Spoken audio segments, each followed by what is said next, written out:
direto ao ponto. Uma conversa com quem tem o que dizer. 12h mais 35 na Paraíba, 12h35. Muito boa tarde, está no ar pela Campina Grande FM, mais uma edição do Jornal do Meio-Dia. E hoje nós estamos recebendo em nossos estúdios o empresário Carlos Botelho, que é o presidente em exercício da Câmara de Dirigentes Lojistas de Campina Grande, a CDL. Já participou aqui várias vezes com a gente no Jornal Integração e também ao meio-dia com participações gravadas, mas hoje está ao vivo conosco. Carlos, muito boa tarde, bem-vindo aqui à Campina FM, é um prazer recebê-lo. Boa tarde, Lenildo, boa tarde, Gustavo, João Paulo e Bruna, boa tarde a todos os ouvintes. É um prazer estar aqui participando desse grande jornal, Lenildo. Ô Carlos, que tipo de avaliação você faz sobre o atual cenário para o comércio aqui da nossa cidade, que tem uma importância tão grande para a economia da Rainha da Borborema? Nesse momento, pela essa indecisão dessa campanha política, né, e a conjuntura, claro, que nós estamos passando financeiramente, está sendo um pouco apreensivo, né? Mas não quer dizer que nós estamos com a data aí que é o começo, vamos dizer assim, verdadeiramente do segundo semestre, que é o Dia das Crianças, e o comércio já começou a dar um esquente, e isso está sendo muito saudável para a nossa realidade, que não é fácil. Pois é, no começo da semana, Gustavo, quando a gente conversava aqui com o presidente da FIEP, o Boega Gadelha, Carlos, a gente questionava exatamente sobre isso. Nós temos um cenário de indefinição política ainda no país, e a gente perguntava para o Boega exatamente como é que esse cenário ele acaba interferindo, por exemplo, nos investimentos. Um empresário como o Carlos Botelho está planejando um investimento. Ele dá uma parada para esperar para ver o que vai acontecer domingo? Com certeza, principalmente na nossa cidade, que a população se veste verdadeiramente, né, na política. A gente vê isso um pouco fora. Se você passar aí 150 quilômetros, o comércio ele tem mais pujança, mesmo nesse momento de política geral. Mas Campinas se veste. E com isso deixa um pouco tenso, sim, de fato, né? Faltando aí 3-4 dias para a eleição, e isso, o comércio ele dá uma parada, né? E isso termina prejudicando de fato, né, o que nós tantos estamos querendo, que é o início verdadeiramente de um esquente de consumo, né, para poder sair dessa recessão que de fato vem acontecendo no primeiro semestre. Gustavo Xavier, muito boa tarde. Boa tarde, Lenildo, ouvintes da Campina FM. Carlos, boa tarde. Essa recessão no comércio de Campina, Carlos, vem desde quando? Há quanto tempo o comércio não tem tido o crescimento que é esperado? De fato, naquela greve dos caminhoneiros desencadeou mais essa situação, e que tivemos logo após aí um grande São João, tivemos aí um mês que é um mês que a gente hoje tira como primeiro data comemorativa verdadeiramente de vendas, que é o namorado e o São João. Ele até passa em alguns momentos o Natal, mas tivemos algo aí que queríamos mais, né? O mês de julho ele conseguiu ter algo saudável pelo Liquida Campina, que o CDL fez, que foi um sucesso, né? Conseguimos girar aí 64 milhões, tivemos um crescimento em torno aí de 10 a 15% em relação ao ano passado, que isso, querendo ou não, deu aí um upgrade, né, para começarmos o segundo semestre. Sobre o Dia das Crianças que está por aí, João Paulo, que tem algumas crianças já sabem disso, de que tem que começar a se preparar. Com qual tipo de expectativa a CDL trabalha em termos a expectativa de crescimento em relação ao ano passado? Sim, a CDL junto com a CNDL do Brasil, nós já estamos aí numa expectativa de um crescimento de 4% em relação a 2017, né, onde o brinquedos vai ter, claro, o Dia das Crianças, vestuário, parques, shoppings, até alimentação, né? Porque hoje, numa consciência de orçamento, vamos dizer assim, o pai conversando em casa: meu filho, vamos pro shopping, e o que é que você quer? Não, eu quero comer na praça de alimentação, no McDonald's. Então isso também vai ser até um presente, né? Nessa conjuntura que nós estamos passando. Trabalhar em um ticket médio em torno de 60 a 100 reais, e nós vamos ter aí uma diversidade muito grande de presentes, né? Mas também com a consciência em relação ao seu orçamento, para os pais, e que isso é importante. Qual aquela expectativa percentual que a gente sempre pergunta a vocês? De crescimento em relação ao Dia das Crianças? Isso. Em torno de 4%. 4%. Deixa eu registrar aqui a audiência, Gustavo Xavier, do nosso amigo jornalista Fernando Soares, que atua na Associação Comercial de Campina Grande, inclusive mandando um abraço também para o Carlos Botelho. Grande abraço para o Fernando. Outro. O que é que o empresariado faz, Carlos, em um momento como esse, para tentar segurar o cliente e convencê-lo a comprar para o Dia das Crianças? Reduz o preço, uma variedade maior de produtos? Qual é a iniciativa que o empresário tem para poder manter a venda? Primeiro, Gustavo, está se atualizando em relação às opções que de fato ele deve ter na sua loja, né? Tem uma diversidade aonde se enquadre hoje no bolso do consumidor. Não adianta você querer estar criando um custo para um produto aonde nós não vamos ter o consumidor. Então é importante hoje você estar estudando, né, o diagnóstico do que pode acontecer de consumo, né, do seu consumidor, e com isso você trazendo sim produtos que se adequem e, claro, né, tá reciclando sua equipe de funcionários para que eles possam estar fazendo que o consumidor seja o rei e a rainha, né, ao entrar na sua operação. O bom atendimento é primordial. A CDL vem reciclando quase toda semana, sempre tendo palestras para poder estar instruindo e reciclando e, claro, incorporando algo que o mercado exige, né, no momento. Eu quero voltar a esse tema com o Carlos, mas só para não perder o fio da meada, a gente falou sobre a expectativa de crescimento em relação ao ano passado, e eu queria saber se a CDL trabalha com a expectativa de 4% de crescimento nas vendas, mas e esse ticket médio da compra? Ele vai subir esse ano também, porque às vezes a expectativa é de um crescimento nas vendas, mas com um ticket médio menor. Como é que está essa relação para esse ano?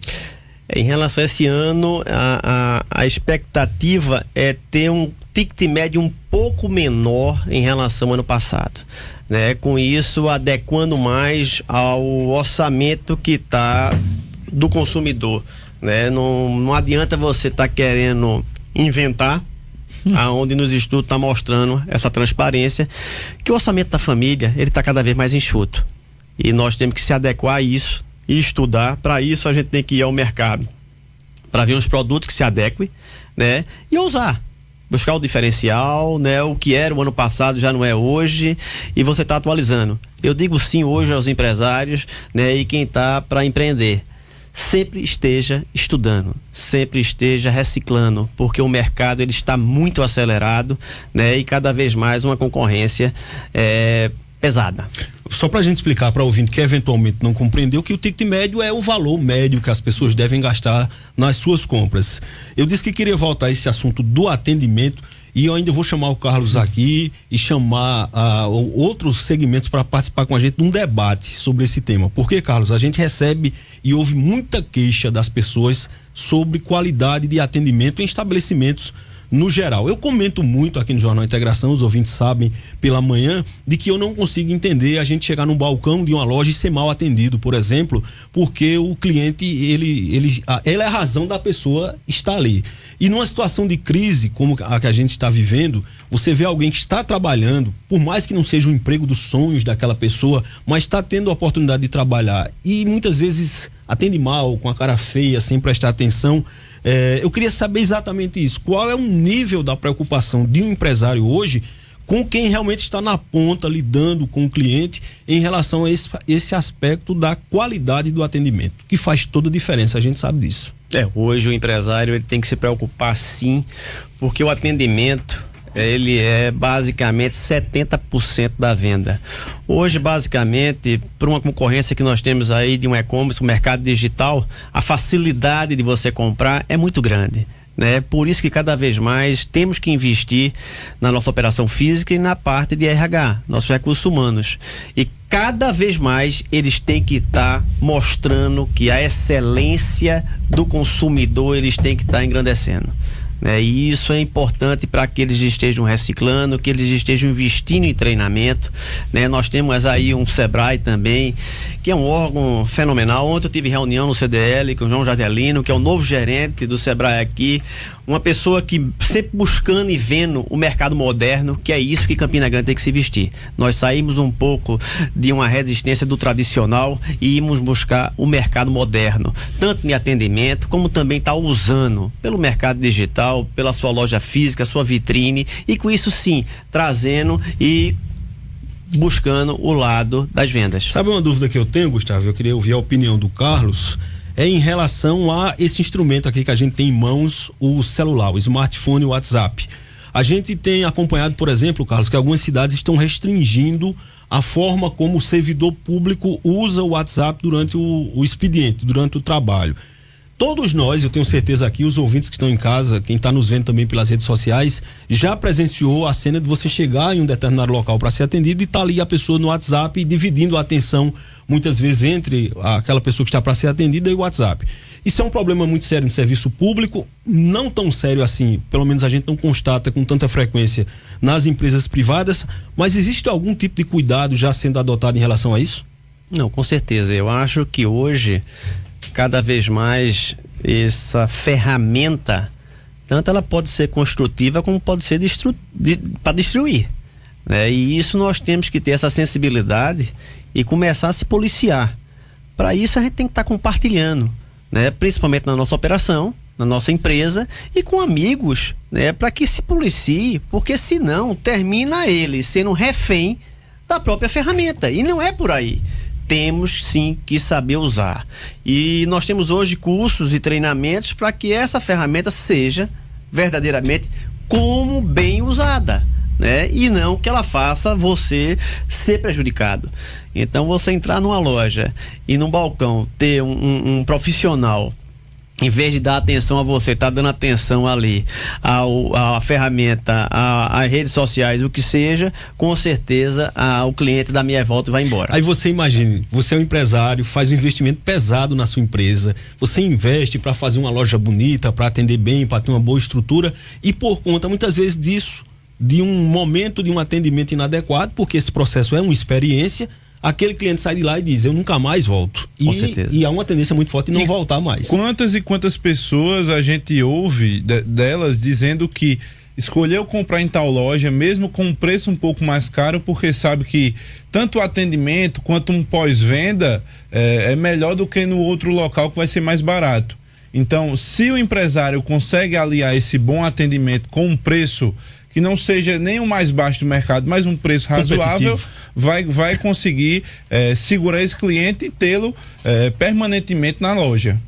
É fundamental, sim, tá treinando e você ter profissionais 100%. Porque hoje é fácil, Gustavo, você sair de casa e saber o preço do que é o produto que você vai buscar na rua, né? Então não tem ninguém hoje com preços diferentes, não. A diferença vai ser sim na excelência do atendimento. Sobre atendimento, como é que está nesse momento o planejamento para aquelas costumeiras contratações temporárias de final de ano? Expectativas, vamos sempre comparar aqui, são de melhoria nesse aspecto também? Não, com certeza, já está tendo uma entrega muito grande de currículos e já está sendo feito uma reciclagem para que os próprios empresários estejam colocando de fato profissionais à altura, né? Devemos ter um crescimento, Lenildo, bem interessante em relação ao ano passado, em torno de 10 a 15%. Isso é muito saudável no momento que nós estamos passando, mas a expectativa do consumidor, do empresário, que em Campina verdadeiramente a gente sabe que são guerreiros. Campina sempre inovando, Campina sempre buscando em relação ao Nordeste, né? E que devemos ter um crescimento médio de 10 a 15% e provavelmente aí esses temporários, né, que vão entrar em janeiro, existe uma probabilidade muito grande de ter esse efetivo aí confirmado e ficar em torno de 30 a 40%. Pessoas que vêm buscando seu emprego e não conseguem, mas ele mostrando na realidade, né, o trabalho nesses 2 ou 3 meses, né, que começa agora em outubro, vamos dizer assim. Antes começava até em setembro. mas pela conjuntura que nós estamos passando, né? Então está existindo sim um atraso para poder entrar, né? Mas primeiro entra-se na indústria, até para poder estar produzindo e entregar ao mercado, né? E o varejo sim absorvendo, vamos dizer assim, a partir de novembro. Os números do presidente em exercício da CDL, inclusive, batem com o da Fé Comércio, que a gente trouxe na edição, acredito, de ontem do Jornal Integração, que a direção da Fé Comércio, em conversa com a nossa reportagem, disse que tem uma expectativa de que esses temporários, um índice aí, algo na casa de 40%, acabem sendo efetivados. Ou seja, além de você conseguir melhorar a sua condição nesse final de ano, porque quem está desempregado, meu Deus, sabe o que está enfrentando, dependendo de você, do seu desempenho, da sua disposição, que faz toda a diferença, você pode, na verdade, se tornar um funcionário definitivo. Lenildo, o Carlos falou aqui a respeito da reciclagem do empresário, o que é que ele precisa fazer para estar se atualizando. E um amigo meu, que é pequeno empresário, pergunta a Carlos se o que é que ele precisa fazer, o que é que ele precisa procurar para poder se atualizar na área dele, que é venda de roupa. O que é que ele procura? É fora da Paraíba que ele vai achar essa atualização? Não, ele tem vizinho a ele. Hoje nós temos um órgão, né, como o Sebrae, né, federal, muito importante, aonde ele pode estar desencadeando talvez novas vertentes para o negócio dele, né? Como vitrine. Hoje saiu até uma reportagem que uma funcionária perdeu seu emprego e com o seu fundo de garantia, né, que ela recebeu, ela foi ver o que eu investiria. E uma amiga dela chegou, vamos botar um café, né? Só que ela fez o administrativo dela em relação ao tempo que ela ficaria sem emprego, né? E foi passando, ela dividiu metade que era para os 2 filhos na escola e a outra metade que ela ia segurando para poder botar o negócio. E isso foi terminando consumindo. No final, quando a amiga chegou e disse, vamos botar o negócio, ela só tinha R$50. E nessa situação, ela procurou o Sebrae, um profissional à altura, né? E viu no braço dela umas pulseiras. E chamou a atenção do profissional, do consultor.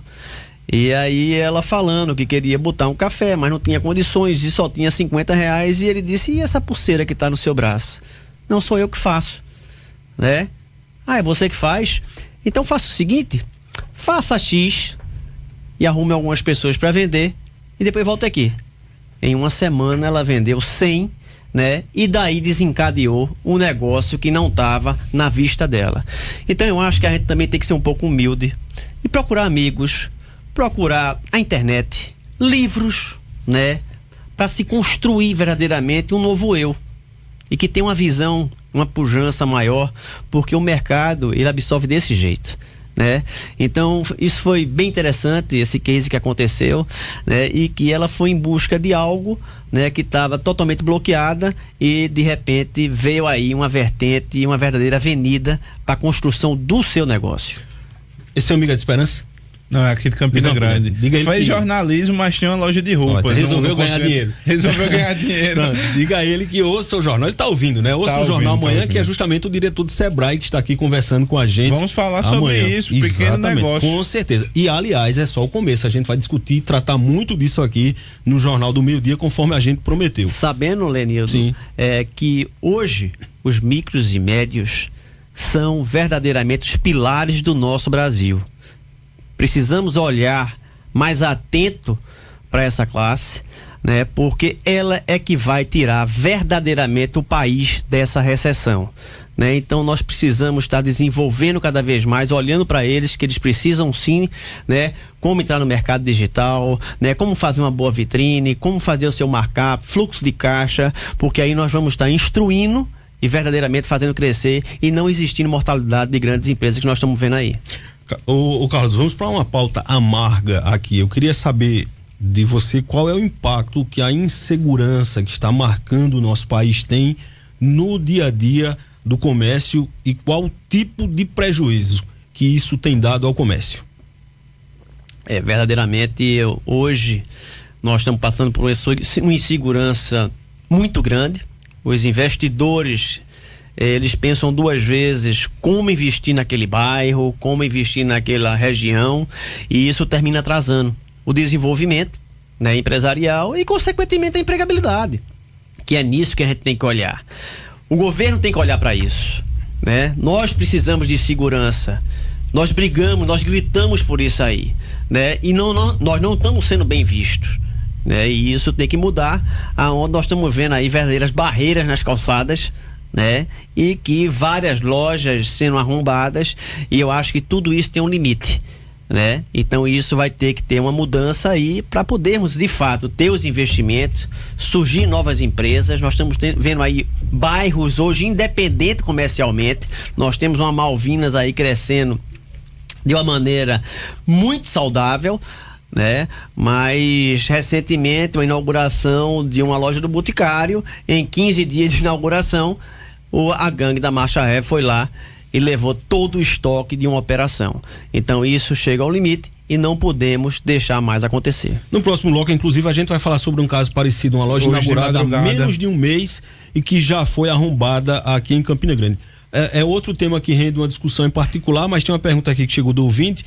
Qual seria a área de ascensão hoje aqui em Campina Grande? Existe algum segmento em particular que a gente pudesse apontar e dizer, olha, esse aqui é um segmento em ascensão para investir na cidade? Veja, o que eu vejo muito é o fator que a alimentação, ela de fato é uma necessidade, né? Ninguém então, deixa de se alimentar. Ninguém né? deixa de se alimentar. E temos aí um foco também de números, né, de destaque, é o fator mulher. Mulher, ela é muito difícil de sair de casa sem um batom, sem um brinco, né? É raro. Se você olhar para a orelha e olhar para os lábios, entendeu? Com certeza vai estar ela ou cosmético ou um acessório, né? Então você tem que começar a estar vendo e pesquisando, mas essa tendência, sim, a gente tem que estar olhando para um mercado que seja tendencioso e também de necessidade do dia a dia. Então aí eu vejo que minimiza muito alguma mortalidade de negócio. Ô Carlos, tinha muitos assuntos ainda pra gente tratar, mas como eu disse, foi a primeira participação do Carlos no Jornal do Meio Dia, que começou segunda-feira, ele foi o quarto entrevistado e a gente tratou de temas gerais. Eu queria em breve ter você aqui de volta pra gente poder tratar sobre alguns temas específicos, que cada tema desse que a gente abordou, ele rende uma entrevista individualmente. O tema da insegurança rende até um debate e outros temas muito importantes. Eu queria agradecer pela sua atenção, pela sua participação aqui no Jornal do Meio Dia. Eu que agradeço, Lenildo. Um jornal muito direto, objetivo, que a própria cidade de Campina Grande está carente. Nós precisamos estar discutindo, sim, o empreender, né? A CDL está de portas abertas, né, para todos os empresários, até para podermos estar discutindo, né, e minimizando problemas que possam estar surgindo para eles amanhã, né? Então eu que agradeço aqui o jornal e a todos os ouvintes. Olha, Gustavo Xavier, no próximo bloco a gente vai falar sobre essa contratação de empresas de fachada para executar obras na Paraíba, sobre uma operação da Cagepa hoje pela manhã, e vamos também trazer no giro de notícias, por exemplo, uso de produtos de limpeza doméstica não caracteriza insalubridade, segundo decidiu o Tribunal Superior do Trabalho. Agora são 12h58. Estamos apresentando Jornal do Meio Dia.